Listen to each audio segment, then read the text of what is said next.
আচ্ছা, তোমাদের অঙ্ক অনেকখানি হয়েছিল।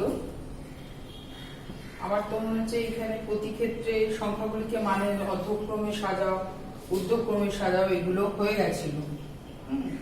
ফাঁকা ঘরে কোনটা বড় সংখ্যা কোনটা ছোট সংখ্যা এগুলো হয়ে গেছিল, আমার ঠিক মনে পড়ছে না। যাই হোক, আমি 31 পাতা পর্যন্ত করেছিলাম, তা করানোর তারপরে আমরা নতুন একটা অঙ্ক শেখাচ্ছি।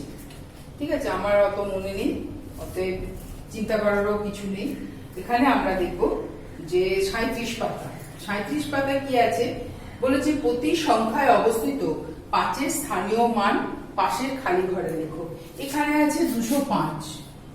205, এই 5-এর স্থানীয় মানটা কত? আমি দেখব একক, দশক, শতক। আমি আগে এটা না লিখলে আমি কখনোই এই স্থানীয় মানটা করতে পারবো না, আর আন্দাজে অঙ্ক কখনোই করা যায় না। এখানে স্থানীয় মান কি? 5-এর মান কি? 5 একক। তারপরে আছে 853। এখানে 5-এর স্থানীয় মান কোনটা? 5টা কি? এটা দশক। তাহলে এখানে 5-এর স্থানীয় মান কি? 5 দশক। এরকম করে করতে হবে। তারপরে আছে 540। এখানে 5-এর স্থানীয় মান কি? 5 শতক। ঠিক আছে, এইভাবে এই অঙ্কগুলো করতে হবে। তারপরে বলেছে 2-এর অঙ্কটা দেখো। 2-এর অঙ্ক এটা হচ্ছে 1-এর অঙ্ক। এটা 1-এর অঙ্ক বুঝিয়ে দিলাম। তারপরে 2-এর অঙ্ক দেখো 827। 2-এর অঙ্কে কি আছে? 827। এখানে বলেছে প্রতিটি সংখ্যায় অবস্থিত অঙ্কগুলি স্থানীয় মান খালি ঘরে লেখো। বলেছে এইটুকুনি জায়গায় তোমাদেরকে লিখতে হবে। তোমরা খাতায় অত ঘর টানার দরকার নেই। আমরা কি লিখবো? আমরা কেমন করে লিখবো? 7 একক, 2 দশক, 8 শতক। এরকম করে লিখতে পারি। এগুলো এরকম করে লিখলে তোমাদের সুবিধা হবে। এগুলো কি না? স্থানীয় মান। এটা কি? স্থানীয় মান লিখছি আমরা, একক, দশক, শতক। আগে মাথার উপরে এটা লিখে নেবো, তবেই আমরা কিন্তু এটা লিখতে পারবো। এইভাবে 2-এর অঙ্কগুলো করবে। তারপরে আছে স্থানীয় মানের সাহায্যে নিম্নলিখিত সংখ্যাগুলি বিশ্লেষণ করো। এ দুটো বুঝলে আশা করি এগুলো সবাই খাতায় করবে। আমরা তারপরে অঙ্ক বুঝতে চলে যাচ্ছি 3-এরটা। 3-এরটা কি আছে? স্থানীয় মানে বিশ্লেষণ করতে বলেছে।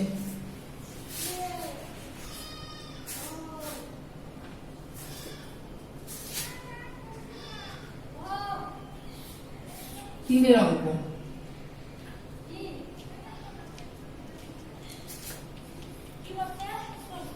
স্থানীয় মানের সাহায্যে নিম্নলিখিত সংখ্যাগুলি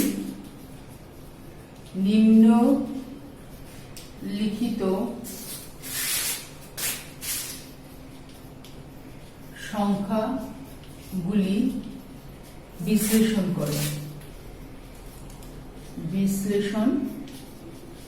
করো। 257।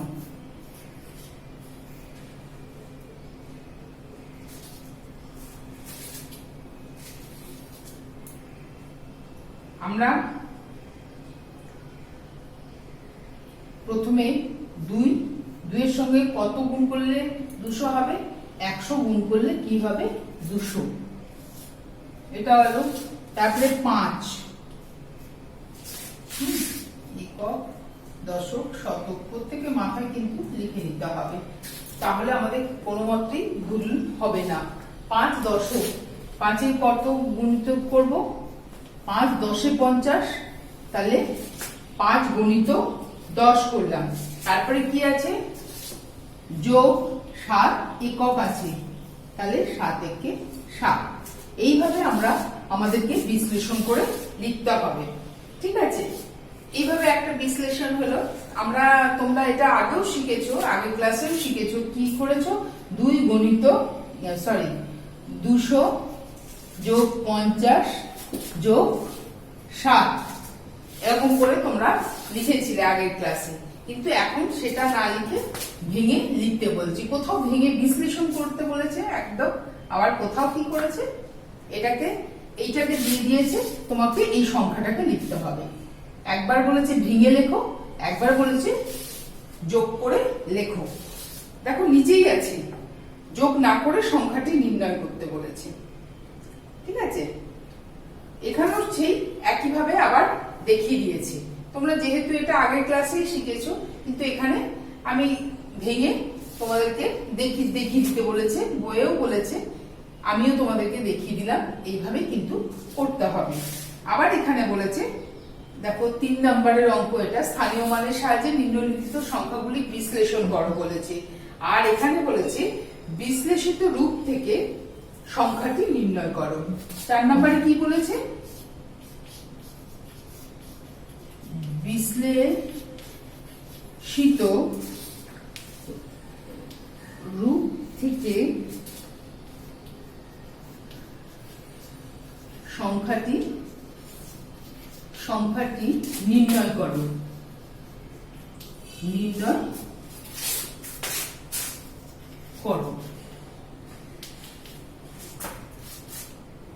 তোমাকে দিয়ে দিয়েছে এইটা হয়তো 200 যোগ 50 যোগ 7। তুমি কি করলে, বিশ্লেষিত রূপ কি করলে, 2 গণিত 100 যোগ 5 গুণিত 10, তারপরে কি করলে 7 গুণিত 1। এইভাবে তুমি করে দিলে। তারপরে তোমাকে সংখ্যাটা লিখে দিতে হবে। কি হবে সংখ্যাটা, সমান সমান 257। হ্যাঁ, এইভাবে তোমাদেরকে এই অঙ্কগুলো করতে হবে। ঠিক আছে, এটা আমরা কত প্রশ্নমালা করলাম দেখি। এটা হচ্ছে পাঠগত প্রশ্নমালা 2। তারপরে 3 চলে যাব আমরা। 3-এ আমরা দেখেছি প্রতিজোড়া সংখ্যার তুলনা থেকে খালি ঘরে উপযুক্ত চিহ্ন বসাও। গ্রেটার দ্যান, লেস দ্যান, এটা তোমরা আগের ক্লাসেই শিখেছো, এটা নতুন করে শেখানোর কিছু নেই। অধক্রমে সাজাও মানে ছোট থেকে বড় থেকে ছোট,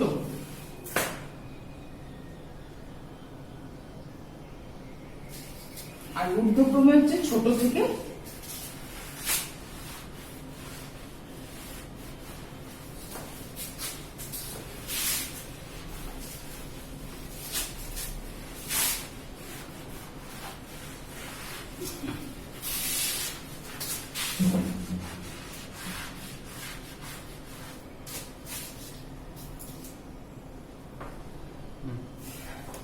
দুয়েরটা। প্রথমে একেরটা বলি, গ্রেটার দ্যান, লেস দ্যান। হ্যাঁ, যেটার দিকে বড় সেদিকে আমরা কি বলেছি, সবসময় এইটা থাকবে। কিরকম, 25, 8। এটা কি বড়, 8-এর থেকে কে বড়, 25 বড়।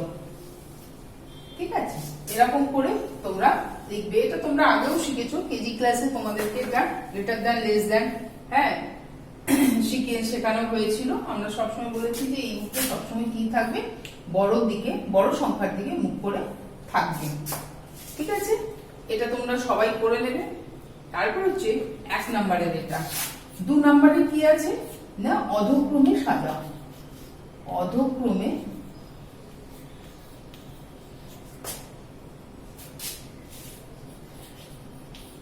সাজাও মানে কি, বড় থেকে ছোট। এটা মানে কি, বড় থেকে ছোট সাজাও। এখানে দেখো, এখানে আছে 48, 390, 215। 48, 390, 15। এখানে সব থেকে বড় সংখ্যা কে?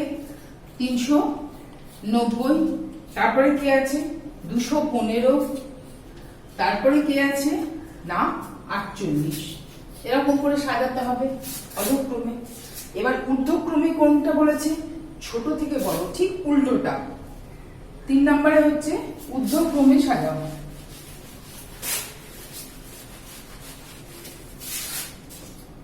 তিন নম্বরে হচ্ছে ঊর্ধ্বক্রমে সাজাও।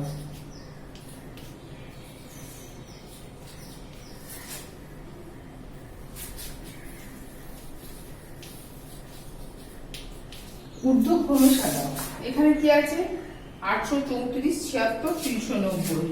834, 76, 390। এখানে সব থেকে ছোট কি? ঊর্ধ্বক্রমে মানে ছোট থেকে বড়। সবসময় মনে রাখতে হবে যে নিচের দিক থেকে উপরে উঠবো আমরা। ঊর্ধ্ব মানে হচ্ছে উপরে ওঠা।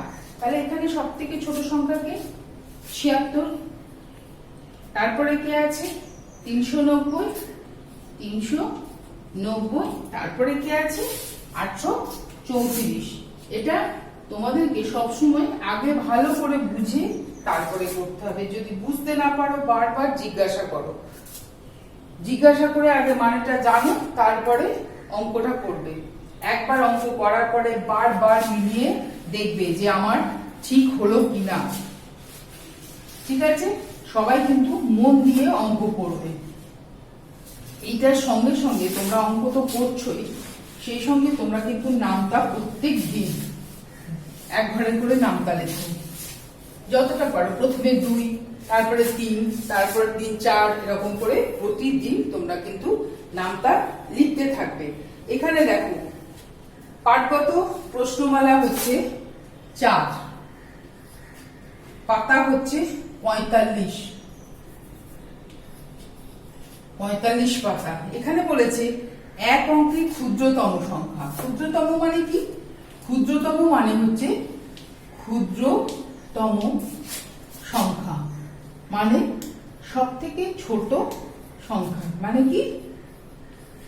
ছোট সংখ্যা। বৃহত্তম সংখ্যা মানে বৃহত্তম সংখ্যা মানে কি? সংখ্যা হচ্ছে বড় সংখ্যা। ঠিক আছে? ক্ষুদ্রতম মানে কি? ছোট, আর বৃহত্তম মানে কি? বড়। তাহলে ক্ষুদ্রতম, এক অঙ্কের ক্ষুদ্রতম সংখ্যা কত? এক অঙ্কের ক্ষুদ্রতম সংখ্যা কত? ক্ষুদ্রতম সংখ্যা কত? এক অঙ্কের বৃহত্তম সংখ্যা কত? এক অঙ্কের বৃহত্তম সংখ্যা কত? না 9। এটা যখনই বলবো 2 অঙ্কের ক্ষুদ্রতম সংখ্যা কত? 2 অঙ্কের ক্ষুদ্রতম সংখ্যা কত যখন বলবো, তখন কি হয়ে যাবে? একের পরে একটা শূন্য। এখানেও ঠিক তাই। এখানে শূন্য হবে না, এখানে 2 অঙ্কের বৃহত্তম সংখ্যা বললে কি হবে? 2 9। এরকম করে ক্ষুদ্রতম সংখ্যা শেখা হলো এবং বৃহত্তম সংখ্যা শেখা হলো। হ্যাঁ, 1 অঙ্কের, 2 অঙ্কের, 3 অঙ্কের, এরকম করে হবে। এখানে যখনই 2 অঙ্ক 3 অঙ্ক বলবে তখন আরেকটা শূন্য হবে। এখানে কিন্তু 3 অঙ্কের বৃহত্তম সংখ্যা বললে আরেকটা 9 হবে। এরকম করে কিন্তু হবে।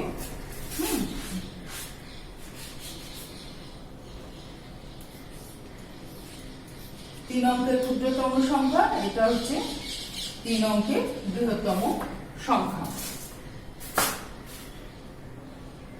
ঠিক আছে? এখানে আবার জিজ্ঞেস করেছে, তোমাকে প্রশ্ন করেছে, শূন্যকে কি 1 অঙ্কের ক্ষুদ্রতম সংখ্যা বলা যায়? শূন্য যখন শুধুমাত্র একটাই থাকে, এর আগে যদি 1 থাকে তাহলে হবে 2 অঙ্কের ক্ষুদ্রতম সংখ্যা।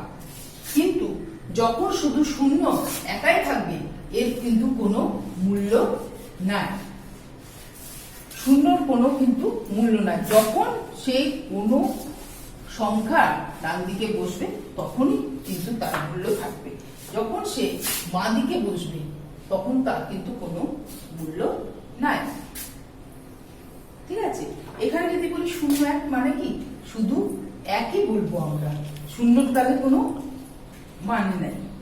তাহলে শূন্যকে এক অঙ্কের ক্ষুদ্রতম সংখ্যা বলা যায় না। এক অঙ্কের ক্ষুদ্রতম সংখ্যা কি তোমাদেরকে বললাম, দুই অঙ্কের ক্ষুদ্রতম সংখ্যা থেকে এক বিয়োগ করলে ড্যাশ অঙ্কের বৃহত্তম সংখ্যা পাওয়া যায়।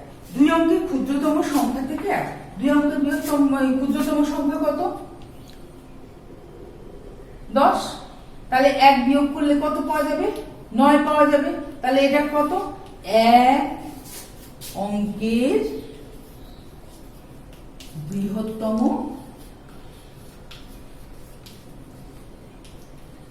সংখ্যা, তাই তো? দুই অঙ্কের ক্ষুদ্রতম সংখ্যা থেকে এক বিয়োগ করলে এক অঙ্কের, দুই অঙ্কের ক্ষুদ্রতম সংখ্যা থেকে এক বিয়োগ করলে এক অঙ্কের বৃহত্তম সংখ্যা পাওয়া যাবে। ঠিক আছে, এটা গেল। দুই অঙ্কের বৃহত্তম সংখ্যার সঙ্গে এক যোগ করলে ড্যাশ অঙ্কের ক্ষুদ্রতম সংখ্যা পাওয়া যায়। তাহলে দুই অঙ্কের বৃহত্তম সংখ্যা কত? দুটো 9, তার সঙ্গে এক যদি যোগ করি তাহলে ক অঙ্কের ক্ষুদ্রতম সংখ্যা পাবো? 3 অঙ্কের ক্ষুদ্রতম সংখ্যা হলো। 3 অঙ্কের বৃহত্তম সংখ্যা তিনটি ড্যাশ দ্বারা গঠিত। 3 অঙ্কের বৃহত্তম সংখ্যা কি? 3 অঙ্কের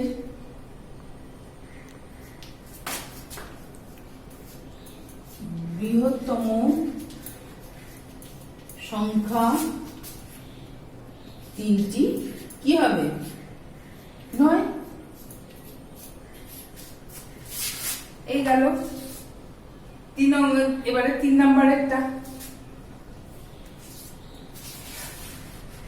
কি বলেছে? খালি ঘরে সঠিক সংখ্যা বা শব্দ বসাও। আগে পড়তে হবে অঙ্কগুলোকে, দিয়ে পড়ে ভালো করে বুঝে তারপরে অঙ্কগুলো করতে হবে। এখন যেহেতু আমরা নাই, সেহেতু ঘরেই ভালো করে মাদের কাছে, বাবার কাছে, যার কাছেই পড়ো তার কাছে একবার কেন 100 বার বুঝে নাও। হ্যাঁ, তবেই কিন্তু অঙ্কটা করতে পারবে, নতুবা কিন্তু অঙ্ক করতে পারবে না। বলছে যে কোনো 3টি অঙ্ক দ্বারা গঠিত বৃহত্তম সংখ্যাটি পাওয়া যাবে অঙ্কগুলিকে মানে ড্যাশ করে সাজালে। যে কোনো 3টে অঙ্ক দ্বারা গঠিত বৃহত্তম সংখ্যাটি পাওয়া যাবে অঙ্কগুলিকে মানে ড্যাশ করে সাজালে। বলছে যে কোনো 3টে অঙ্ককে আমরা অঙ্ক দ্বারা গঠিত বৃহত্তম সংখ্যাটা পাওয়া যাবে অঙ্কগুলি মানের ড্যাশ করে সাজালে। কি করে সাজালে? ছোট করে না ঊর্ধ্বক্রমে না অধক্রমে সাজালে পাওয়া যাবে, সেটা লিখতে হবে। তারপরে বলেছে কি? 0, 3, 5 দ্বারা গঠিত ক্ষুদ্রতম সংখ্যাটি। 0, 3, 5, 0, 0, 3, 5 দ্বারা গঠিত ক্ষুদ্রতম সংখ্যা। গঠিত ক্ষুদ্রতম সংখ্যা। আমি কিন্তু 0 দিয়ে কখনোই কোনো সংখ্যা আরম্ভ করতে পারবো না, সেই জন্য আমরা কি লিখবো? 3, 0, 5 হচ্ছে ক্ষুদ্রতম সংখ্যা।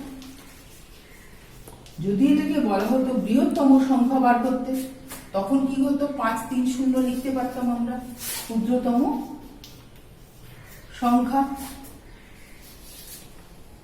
আবার ওরকম করেই বলেছি বৃহত্তম সংখ্যা লিখতে, এরকম করে বলেছে। তারপরে বলেছে যে 2, 5, 9 দ্বারা গঠিত সংখ্যাগুলি হলো 2, 5, 9 দিয়ে যতগুলো সংখ্যা 2, 5, 9 দিয়ে তুমি অনেকগুলো সংখ্যা বানানো যাবে।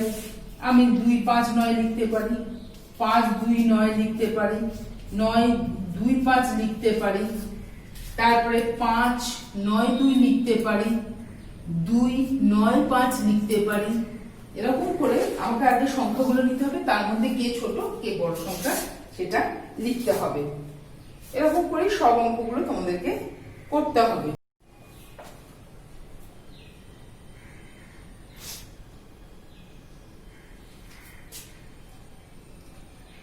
বলছে যে কোনো 3টি অঙ্ক দ্বারা গঠিত বৃহত্তম সংখ্যাটি পাওয়া যাবে অঙ্কটি মানে ড্যাশ করে সাজালে। অধক্রম করে সাজাবে মানে কি বড় থেকে ছোট করে সাজাবে আমরা পাবো। যদি আমরা লিখি 2,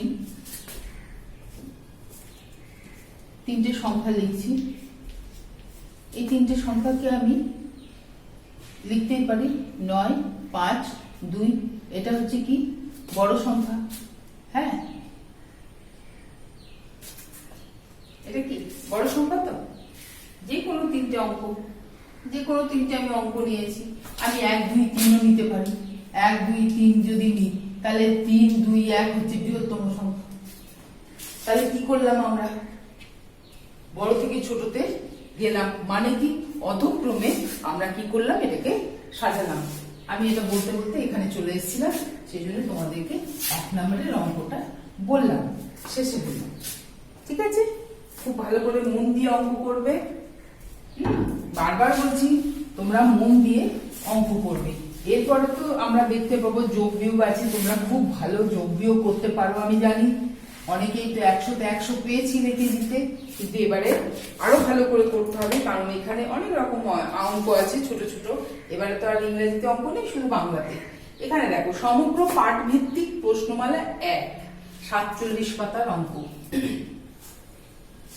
এবারে বলছে সমগ্র পাঠ ভিত্তিক প্রশ্নমালা।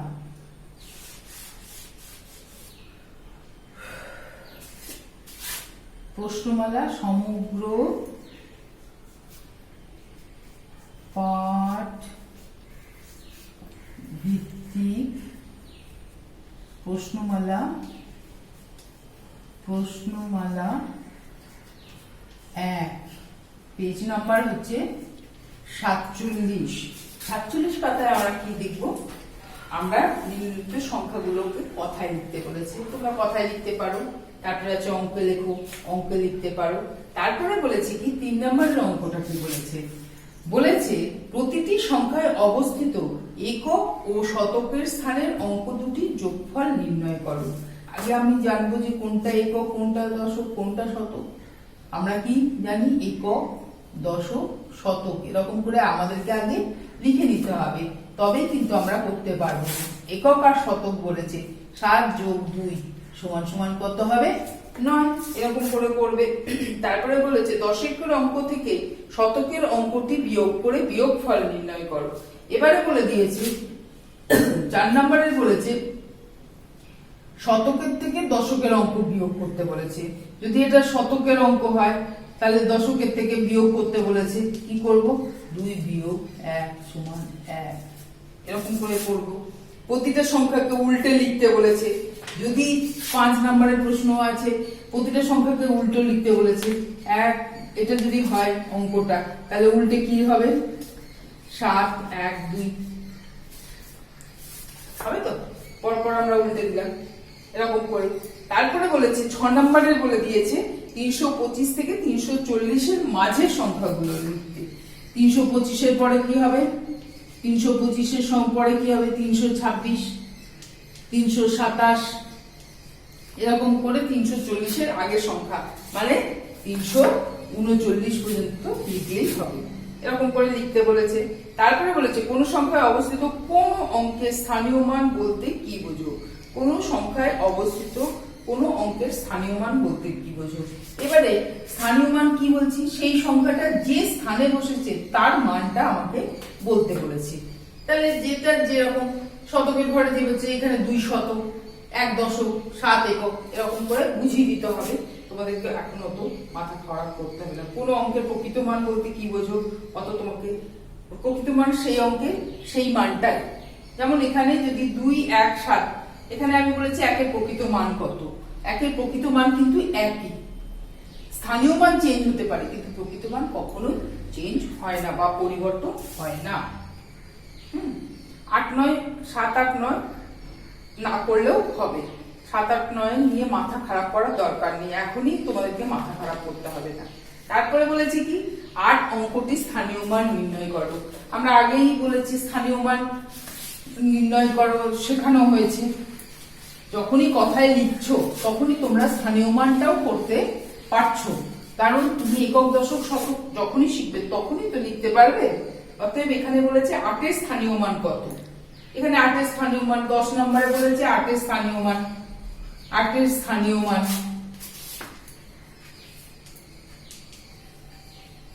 8 এর স্থানীয় মান কত এখানে 8 2 5 এখানে 8 এর স্থানীয় মান কত 8 শতক মনে মনে করলে হবে না তোমাকে মাথার উপরে কিন্তু একক দশক শতক লিখতে হবে নতুবা দেখি পরীক্ষার খাতায় আমি তো বলতেই পারি 3 পাসের জন্য এটা দেখে লিখেছো অতএব নিজেকে সব সময় ঠিকঠাক করে লিখতে হবে এরকম করে করতে হবে তারপরে বলেছে যোগের নিয়মে যোগ না করে বিশ্লেষিত রূপ আগেই দেখিয়ে দিয়েছিলাম 800 যোগ 30 যোগ 5 সংখ্যাটি যোগফলটি লেখো এখানে তোমাকে শুধু সংখ্যার যোগফল লিখতে বলেছে এরকম করে করতে হবে 13টা 14টা হচ্ছে মানের তুলনায় ছোট বড় সংখ্যাটা কোনটা ছোট কোনটা বড় তোমাকে লিখতে হবে প্রতি ক্ষেত্রে প্রতি জোড়ার ক্ষেত্রে কোনটা কে ছোট কে বড় প্রতি ক্ষেত্রে বৃহত্তম ক্ষুদ্রতম সংখ্যাটা লিখতে হবে